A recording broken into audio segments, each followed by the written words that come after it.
এর আগে ১৭ বছর পর দেশের মাটিতে পা রেখে আবেগে আপ্লুত হয়ে যান তারেক রহমান। বিমানবন্দর চত্বরে খালি পায়ে মাতৃভূমির মাটি স্পর্শ করেন তিনি। সকাল ১১টা ৪০ তাঁকে বহনকারী বিমানটি শাহজালাল আন্তর্জাতিক বিমানবন্দরে অবতরণ করে। এ সময় সাথে ছিলেন স্ত্রী ডাক্তার জুবাইদা রহমান ও কন্যা জাইমা রহমান। বিমানবন্দরে তাকে স্বাগত জানান পরিবার পরিজন সহ বিএনপির শীর্ষ নেতারা। বিস্তারিত জানাচ্ছেন আখতারুজ্জামান রকি।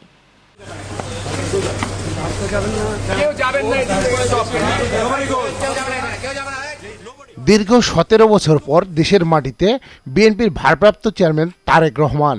বেলা 12:15টায় তাকে বহনকারী বিমান হযরত শাহজালাল আন্তর্জাতিক বিমানবন্দরে অবতরণ করে।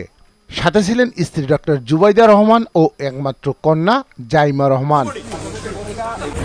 স্ট্রবেরি সুপার ডটেড ও ক্লাসিক ভ্যারিয়েন্ট সেন্সেশন জাগুক শিহরণ।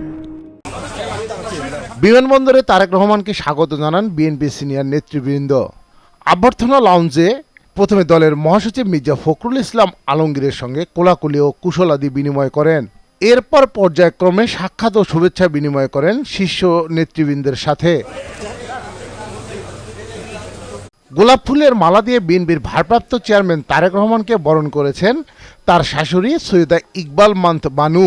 দেশের মাটিতে পা রাখার পরেই তিনি প্রথম তারেক রহমানকে ফুলের মালা পরিয়ে দেন। কুশল বিনিময় শেষে দুপুর 12:30টার দিকে বিমানবন্দর থেকে বের হন তিনি। এরপর বিমানবন্দরের সামনে জুতা খুলে খালি পায়ে শিশির ভেজা ঘাসে হাঁটেন ও মাটি স্পর্শ করেন তারেক রহমান।